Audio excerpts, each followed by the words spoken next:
When people think of Colorado, they often picture towering mountains, snow-covered peaks, and alpine wildlife.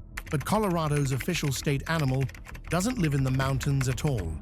It comes from the plains.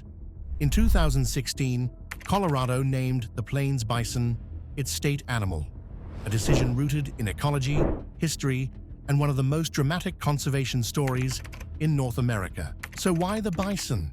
To answer that, we need to go back, long before Colorado became a state. For thousands of years, Colorado's eastern plains were part of the vast Great Plains ecosystem, and at the center of that ecosystem stood the plains bison. These massive animals weren't just inhabitants of the land, they shaped it. As a keystone species, bison grazing patterns encouraged new plant growth, increased biodiversity, and helped maintain healthy grasslands. Their wallows created small habitats, and their migrations redistributed nutrients across the prairie. Modern science confirms what the land already knew. Without bison, the plains don't function the same.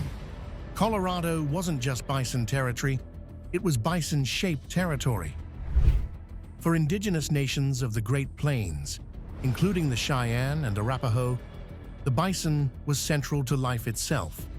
It provided food, clothing, shelter, tools, and spiritual meaning. Every part of the animal was used. Nothing was wasted. The relationship between people and bison was based on balance and respect, a sharp contrast to what would come later. When we talk about the bison in Colorado, we're also talking about indigenous knowledge systems that understood sustainability long before the word existed.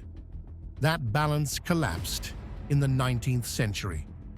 Westward expansion, railroad development, and commercial hunting turned the bison into a target. Millions were slaughtered, sometimes for hides, sometimes for sport, and often to deliberately undermine indigenous communities. By the 1880s, the plains bison had been driven to near extinction, from tens of millions to fewer than 1,000. Colorado, once part of the bison's core range, lost the animal entirely.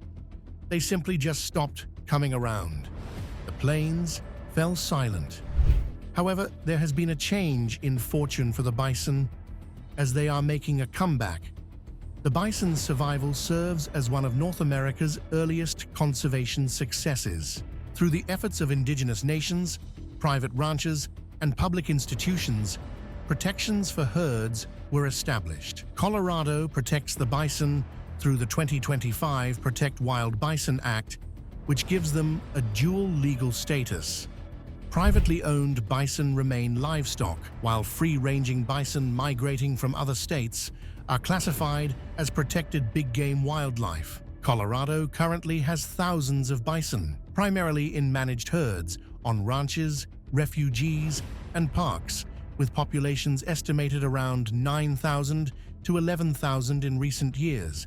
Though there are no large, free-roaming wild bison herds in the state, only occasional wanderers from Utah. Colorado parks and wildlife prevent poaching and establish management plans, balancing ecological needs, tribal rights, and property concerns. In 2016, Colorado officially designated the plains bison as its state animal. The decision wasn't about nostalgia, it was about recognition. While the Rocky Mountains dominate Colorado's image, the plains make up a large portion of the state's geography and history. Choosing the plains bison brings that overlooked landscape back into the story. The plains bison is more than a symbol frozen in the past. It's telling the truth about its land and choosing a future shaped by respect, responsibility, and restoration.